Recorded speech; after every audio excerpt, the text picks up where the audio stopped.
그냥 제 맘대로 할게요. 네.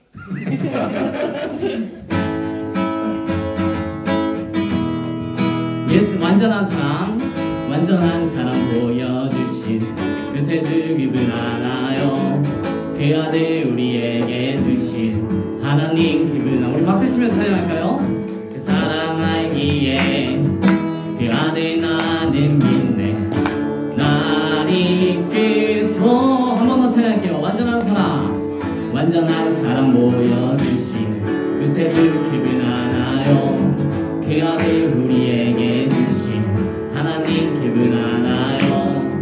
그 사랑 알기에 그 아들 나는 믿네 날 이끌소서. 예수 좋은 내 친구 내 곁에 계시네 영원히 변치 않네.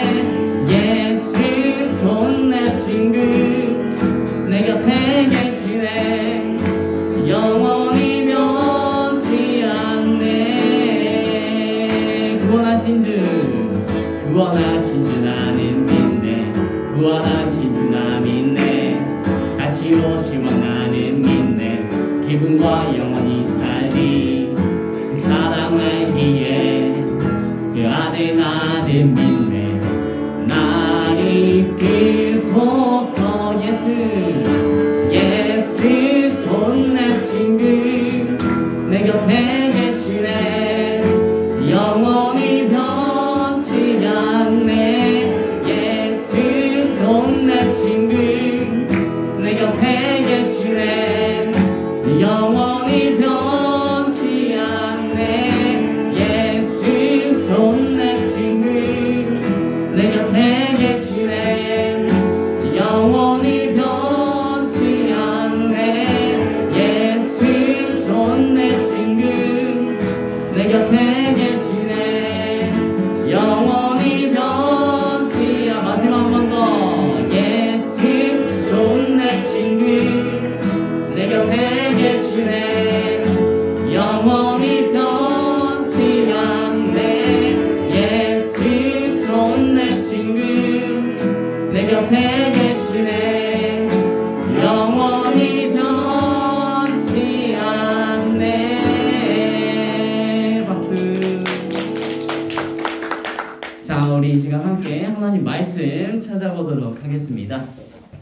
창세기 4장에서 함께 보시겠습니다. 4장 2절부터 8절까지 읽겠습니다.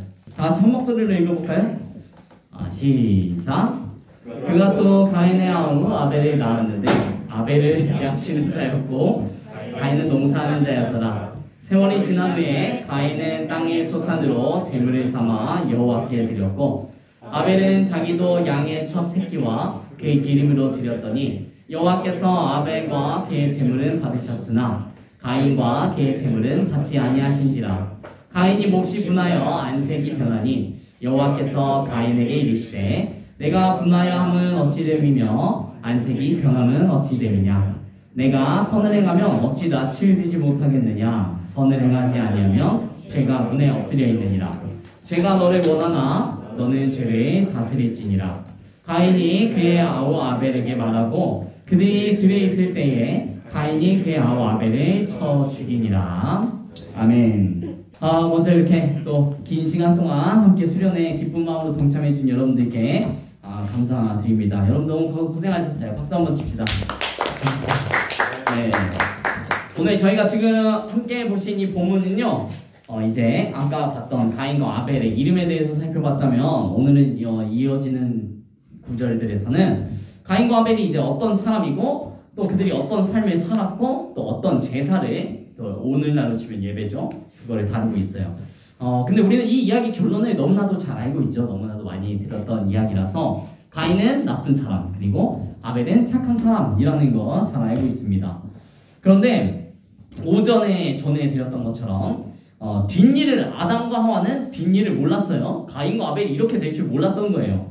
그래서 가인에게 그가 등남, 내가 이 여자의 후손을 얻었다라는 의미로서 그 이름을 짓고 그에게 자신의 삶과 모든 희망을 다 걸었습니다. 그런데 가인은 어떤 사람이었냐고 오늘 말씀에 기록되어 있습니까?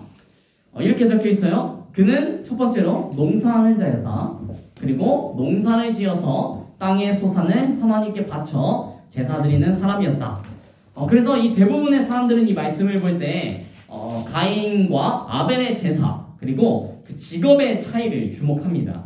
그래서 혹자들은 곡식으로 올려드린 제사, 짐승으로 올려드린 제사와의 차이를 주목하는데 나중에 성경을 잘 보시면 아시겠지만 이 하나님께서는 짐승으로 드리는 제사도 받으셨고 곡식으로 드리는 제사도 다 받으셨어요. 그리고 어떤 사람은 이렇게 정의를 해요. 가인은 땅에 정착을 해서 농사를 짓는 그 일을 하는 사람이었고 아벨은 여기저기 돌아다니면서 유목하는 양을 치는 자였다라고 그 차이를 주목을 하지만 성경을 여러분들이 살펴보시면 또 아시겠지만 하나님께서는 농사와 양을 치는 일 그 어떤 일이 더 거룩하다라고 성경에 기록하신 바가 거의 없어요. 이스라엘 백성들도 목자로 살다가 애굽에 가서도 목자로 살다가 가나안 땅에 들어와서는 농사를 지으면서 살았습니다. 둘 다 있었어요, 직업이. 근데 이제 이 두 개의 차이 중에서 오늘은 이 본문 안에서만 그래서 우리가 봐야 돼요. 더 다른 이야기들을 가지고 해석을 하는 게 아니라 명백한 차이가 딱 하나 있어요. 그게 뭐냐면 아벨의 제물에 대해서는 첩이라는 단어가 들어가 있어요. 그러니까 아벨의 제물에 대해서만 첫 제물이다라는 것을 강조하는 것을 볼 때 가인이 드렸던 것은 처음 난 것이 아닐 가능성이 높습니다. 그래서 이건 여러분들이 아마 다 잘 알고 계실 거예요. 처음 것을 제물로 드린다는 것의 의미, 가장 처음 것을 제물로 드린다는 것의 의미는 두 가지죠. 가장 소중한 것을 드린다는 것, 그리고 두 번째는 그만큼 하나님에게 예배드리고 제사하는 일을 자신의 삶의 최우선으로 삼았다는 거죠. 이렇게 볼 때 가인의 첫 번째 실패는 이거였어요. 하나님을 예배하는 일, 하나님을 경배하는 일을 자신의 삶의 우선순위에서 처음이 아닌 뒤의 것으로 놓은 것이었다라는 거였죠. 근데 이제 오늘 주목하고 싶은 건 그 다음이에요. 하나님께서는요 가인의 제사를 받지 않으시고 하나님께서 이제 그를 꾸짖는 장면이 뒤이어서 등장합니다. 여기서 하나님께서는 가인에게 너가 선을 행하지 않았다는 것을 지적을 하고 있어요. 이 본문 안에서 나타난 정보는 그게 답니다. 그래서 혹자는 이 선을 행하지 않았다는 것의 의미가 가인이 마음속으로 분노를 품고 아벨을 죽이려는 마음으로 품었다라고 해석을 하기도 해요. 그런데 우리가 자세히 잘 읽어보면 그렇지가 않습니다. 가인은 이 하나님께서 너와 선을 행하지 않았어 라고 한 그 시점은 살인이 일어나기 직전이에요. 아벨을 죽이려고 마음을 품기 직전입니다. 그래서 도리어 하나님께서는 가인에게 너가 왜 분노하고 있느냐라고 물었죠. 그리고 너가 왜 안색이 변했냐고 물었어요. 그런데 이건 사실 가인에게 물어본 건 아니에요. 답정인 거죠. 답은 정해져 있고 너는 대답만 하면 돼. 그 대답이 뭐냐면 선을 행하지 않아서 너가 분노하게 되었고 너의 안색이 변하게 되었고 너가 낯을 들지 못하게 되었다라고 말하고 있는 겁니다. 그러니까 가인은 아벨을 죽이기 전부터 하나님께 그 제사를 드리기 전부터 그리고 그 제사를 드리는 순간까지 선을 행하지 않았던 것, 그게 가인의 두 번째 실패였어요. 그러니까 정리해보면 두 가지였죠. 하나님을 향한 예배와 선을 행하는 삶, 이 두 가지를 철저히 실패한 사람이 바로 가인이었습니다. 그런데 아까도 말씀드렸지만 아담과 하와는 그런 가인에게 자신들의 소망과 기대를 다 걸었어요. 예배는 그렇다고 칩시다. 제사는 이 순간에 있었던 일이니까 아담과 하와가 몰랐다고 치자고요. 그런데 가인이 선을 행하지 않는 삶이라는 건 아마 아담과 하와의 눈에 계속 보였을 거예요. 제사 드리기 직전부터 그는 선을 행하지 않는 사람이었기 때문에. 그러나 아담과 하와는 하나님의 언약의 소망을 가인에게 쏟아 부었어요. 그래서 제가 처음 수련회를 시작할 때 여러분들이 처음 예배 드리면서 질문 3가지를 했는데 다들 레크레이션 하고 식사하고 아마 지금 날아다니는 컵밖에 생각이 안 날 거예요. 다들 잊어버리셨을 것 같아요. 첫 번째는요, 여러분들이 무엇을 여러분들의 삶의 소망과 기대로서 삼고 살아가고 있는가였고요.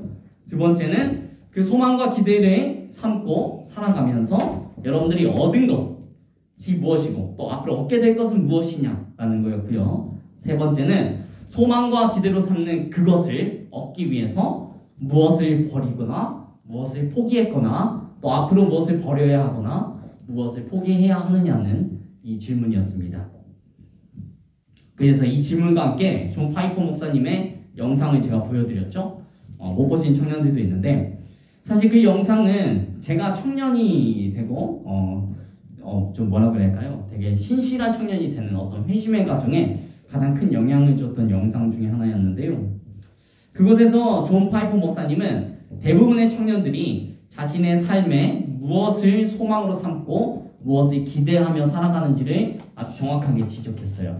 그들은 좋은 학교, 좋은 직장, 좋은 차, 좋은 집, 은퇴 후에 좋은 삶, 그리고 사후에 지옥에 가지 않는 것. 대부분의 사람들은 이것들을 자신의 삶에 있어서 유일한 소망으로 삼고 또 그것을 얻기를 기대하면서 삶을 살아갑니다. 그래서 오늘 이 시간 다시 한번 여러분들에게 묻고 싶어요. 그것이 정말 여러분들이 가지고 있는 좋은 직장, 좋은 학교, 좋은 학벌, 좋은 차, 좋은 집 이런 것들이 여러분들의 소망과 기대를 쏟을 만한 일이냐는 거예요. 물론 우리가 이 땅을 살아가면서 필요하죠. 좋은 학교 나오는 것 필요하고요. 좋은 직장 갖는 것 필요하고요. 좋은 차 타고 좋은 집에서 살고 은퇴 후에도 좋은 삶을 비참하지 않게 살아가고 평안한 죽음을 맞이하고 직업에 지옥에 가지 않는 것 매우 중요하죠. 그러나 그것들에게 우리의 소망과 기대를 내어줄 때에는 여러분들이 매우 조심스럽고 경계하는 가운데 이루어져야 된다고 생각해요. 왜냐하면 그것들이 하나님과 그분을 향한 예배의 마음을 조금씩 차지하기 시작합니다. 그리고 결과적으로는 물질, 명예, 권력 그런 세상에서 여러분들이 접하게 되는 모든 문화들이 하나님과 그분을 향한 예배보다 더 큰 자리를 차지하는 순간이 오기 때문이에요. 그리고 하나님을 향해 예배하는 마음이 작아지는 순간 우리는 삶 가운데서 선을 행할 이유조차 상실하게 됩니다. 삶 가운데 얻어지는 소산물들이 하나님께서 주신 것도 아니고 하나님께 드릴 것도 아니니까 그저 자신을 위하여서 사용하기 위해서 버는 것이고 자신을 위해서 또 사용하는 것이기 때문에 굳이 선한 열매를 맺을 필요가 없다라고 생각을 하게 되는 거죠. 그런데 바로 죄는 그 순간부터 확산됩니다. 오늘 마치 가인을 통해서 죄가 점차 퍼지기 시작했던 것처럼 말이죠.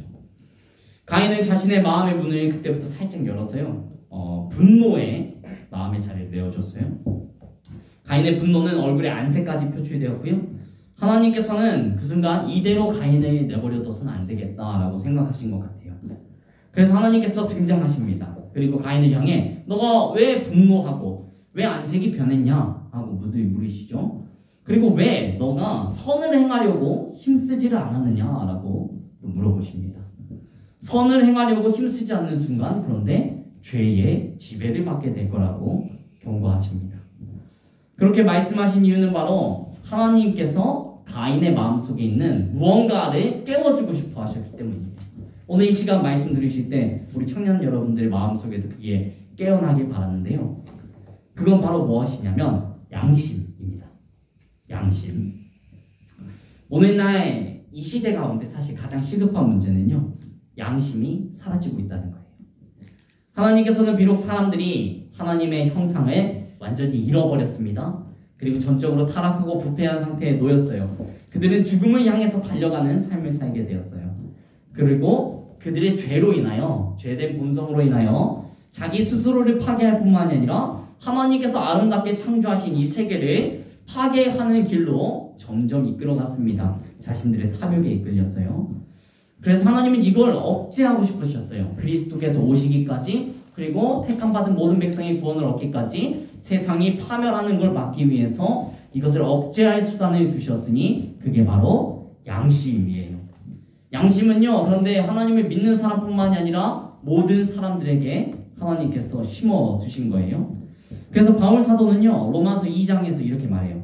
율법 없는 이방인이 본성으로 율법의 일을 행할 때에는 이 사람은 율법이 없어도 자기가 자기에게 율법이 되나니 이렇게 기록되어 있어요. 이런 이들은 양심이 증거가 되어 그 생각들이 서로 혹은 고발하여 변명하며 그 마음에 새긴 율법의 행위를 나타낸다라고 말이죠.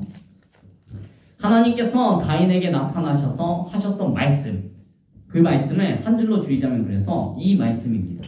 내 양심을 사용하라. 너의 양심을 사용해서 죄를 다스리라. 너의 양심을 사용해서 뭐가 선한 것인지, 뭐가 좋은 것인지 판단하라. 비록 한순간의 방심으로 사람은 타락했고요. 하나님을 향한 예배가 아닌 우리 또한 다른 것에 마음을 열어두게 됩니다. 살아가다 보면 그래요. 그런데 어느 순간부터는 그것들이 우리의 삶에, 우리의 마음에 꽤 많은 파일을, 꽤 많은 영역을 차지하게 되는 거죠. 그럼에도 불구하고 하나님께서는 우리에게 그 마음이 완전히 잠식당하지 못하도록 양심이라는 장치를 우리 가운데 심어 두셨습니다. 그런데 오늘날 다시 한번 말씀드리지만 이 양심, 성경에선 그것을 율법이라고 하고요. 그런데 세상 사람들은 점차 이 양심을 지워버리려고 해요. 무엇이 좋은 건지, 무엇이 선한 건지, 좋은 것, 선한 것, 우리나라 말로는 어감이 좀 다른데 영어로는 똑같아요. good, 좋은 것, good, 선한 것도 good, goodness 라고 말하는 좋은 것과 선한 것을 구별하는 양심을 지워버리려고 합니다. 지금 여러분들도 그럴지도 모릅니다. 물질을 추구하는 게 뭐가 잘못인가? 성공을 추구하는 게 뭐가 잘못인가? 좋은 집, 좋은 차, 좋은 학벌, 은퇴 후에 좋은 삶, 평화로운 죽음을 추구하는 게 뭐가 잘못인가? 잘못은 아닐 수도 있죠. 그런데 이렇게 생각해 봅시다. 하나님을 예배하는 일은 여러분들에게 좋은 일입니까? 좋은 차를 갖는 건 좋은 일이죠. 좋은 학벌 갖는 것 좋은 일이죠. 하나님을 예배하는 일은 어떠냐는 거예요. 그건 여러분들에게 좋은 일입니까? 그렇지 않으면 귀찮은 일입니까? 하나님을 더 가까이 하는 게 여러분들에게 선한 일입니까? 좋은 일입니까? 아니면 귀찮고 따분한 일입니까? 선을 행하는 삶, 선을 추구하는 삶, 쉽게 말해 좋은 것을 추구하는 삶이란 여러분들에게 어떤 것인가요? 여러분들은 하나님께서 보시기에, 하나님께서는 세상을 창조하시고 이렇게 말씀하셨어요. 하나님이 보시기에 심히 좋았더라. 하나님이 보시기에 심히 선했더라. 라고 말씀하신 그러한 삶을 살아가는 존재이기를 포기하고 있지는 않은지 돌이켜보실 수 있었으면 좋겠습니다. 근데 세상 사람들은요, 이런 이야기를 싫어해요. 듣기 싫어해요. 그래서 그들은 어떤 결정을 내렸냐면요, 하나님과 멀어지기로 결정했습니다. 아니요, 더 나아가서 하나님을 지워버리기로 결정했습니다. 그런데 여러분, 하나님께서는요, 여러분들이 멀리하고 여러분들이 지워버린다고 해서 그렇게 되시는 분이 아니세요. 하나님은 지워지실 수 없는 분이시고요. 하나님은 여러분들이 아무리 멀리하고 싶어도 살아계시고 온 천지 만물을 자기 눈앞에서 눈동자와 같이 지켜보고 계시는 분이십니다. 하나님은 지울래야 지울 수가 없어요. 그런데 사람들은 자신이 하나님을 지워버릴 수 있을 거라는 착각에 빠져 살아갑니다. 그런데 그들이 지운 것은요, 하나님이 아니에요. 그럼 뭘까요? 뭘 지웠을까요? 하나님을 지운 게 아니라 양심을 지운 거예요. 양심을 지운 거예요. 하나님을 지운 게 아니라 양심을 지워버린 거예요. 그래서 가인은요, 하나님께서 양심을 사용해서 죄를 다스리라는 명령에 적합하게 반응하지 못하고 하나님으로부터 멀어져야겠다, 하나님의 내 삶에서 지워버려야겠다 생각했지만 하나님은 지울 수가 없고 하나님으로부터 그는 멀어질 수 없었어요. 그저 양심을 지운 거예요. 그렇게 하나님을 가까이 하는 삶이 아니라 하나님을 반항하고 하나님으로부터 멀어지는 삶을 선택하고야 만 것입니다. 그런데 여러분들이 기독교인은요, 이런 사람들이 아니에요. 기독교인이 되고자 하신다면 이런 존재가 되어서는 안 됩니다. 주님을 믿음으로써, 그리스도를 믿음으로써 우리는 죄를 분별하는 능력이 있어요. 양심을 선하게 사용할 줄 아는 능력이 있어요. 그렇게 여러분들에게 꼭 권면하고 싶은 것은 무엇이 좋은 것인지 한번 생각해 보세요. 무엇이 선한 것인가? 그것들을 생각해 보시고 죄가 우리의 본성에서 마음으로 또 그 마음에서 우리의 말로 또 행동으로 퍼져가는 것을 막기 위해서 여러분들이 양심을 일으키시고 사용하시기 바랍니다. 양심의 가책을 무시하지 마세요. 세상 가운데서 살아가는 윤리와 도덕의 양심도 맞지만 여러분들이 가지고 있는 신앙의 양심도 저버리지 마세요.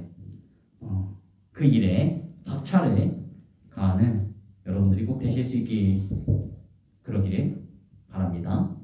무엇이 정녕 좋은지 무엇이 정녕 선한지를 인식하시고요. 세상 사람들이 좋다고 선하다고 말하는 것에 여러분들의 인생을 낭비하지 마시기 바랍니다. 하나님께서 보시기에 좋다라고 하나님께서 보시기에 심히 선하다라고 말하는 것을 얻기 위해서 힘을 쓰는 우리 모든 청년들이 되실 수 있기를 소망합니다. 공감하시네라는 찬양입니다. 여러분들 처음 들어봐서 잘 모르실 수도 있는데요. 모르시더라도 여러분들 잘 듣고 따라와 주세요. 악보도 있으니까. 이렇게 찬양하고 잠시 기도하고 예배를 마치도록 하겠습니다.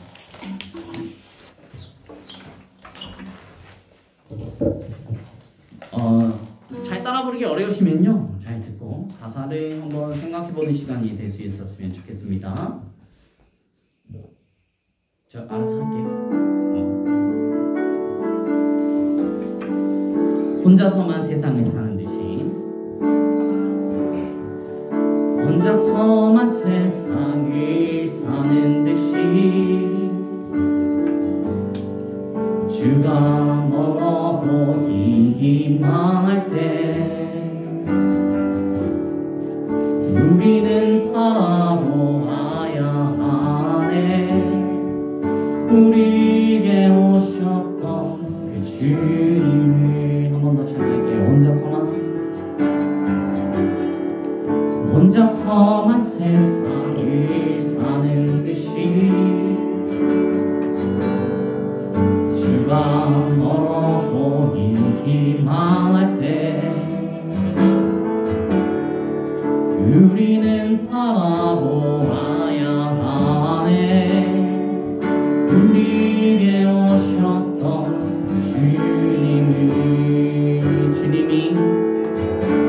주님이 우리의 아픈 마음을 아시네. 가까이서 우리의 아픔에 공감하시네.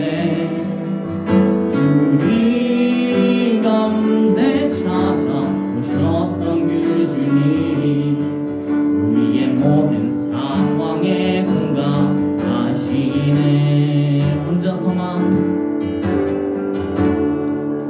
혼자서만 세상을 사는 듯이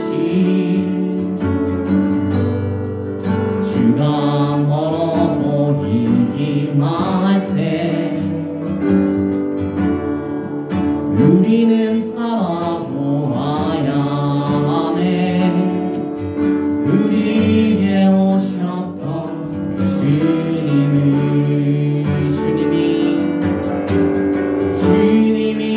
우리의 아픈 마음을 아시네. 가까이서 우리의 아픔에 공감하시네. 우리 가운데 찾아오셨던 그 주님 우리의 모든 상황에 공감하시네. 주님이 우리의 아픈 마음을 아시네. 가까이서 우리의 아픔에 공감하시네. 우리 가운데 찾아오셨던 그 주님 우리의 모든 상황에 우리 다시 한 번만 처음부터 찬양해 보겠습니다. 혼자서만 세상을 사는 듯이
하나님 아버지 감사합니다. 주님 우리 이 시간 함께 기도할 때에 우리의 말씀들을 좀 기억하게 하여 주시옵소서. 아버지 주님 우리가 주님께 더욱 가까이 주님 살아가지 못하고 주님과 멀어지기만 해 바라는 지난 날들을 살았음을 주님 고백하오니 주님 우리에게 양심을 깨워주셔서 주님 무엇이 선한 것인지 무엇이 좋은 것인지를 분별하는 능력들을 허락하여 주시옵소서. 세상 사람들이 다 좋다고 말하는 것들 물론 우리도 그것이 필요합니다. 주님 참으로 그것들 없이는 우리가 살아가기에 너무나도 연약하고 공고하지만 그것들이 목적이 되지 않게 주님 도와주시옵소서.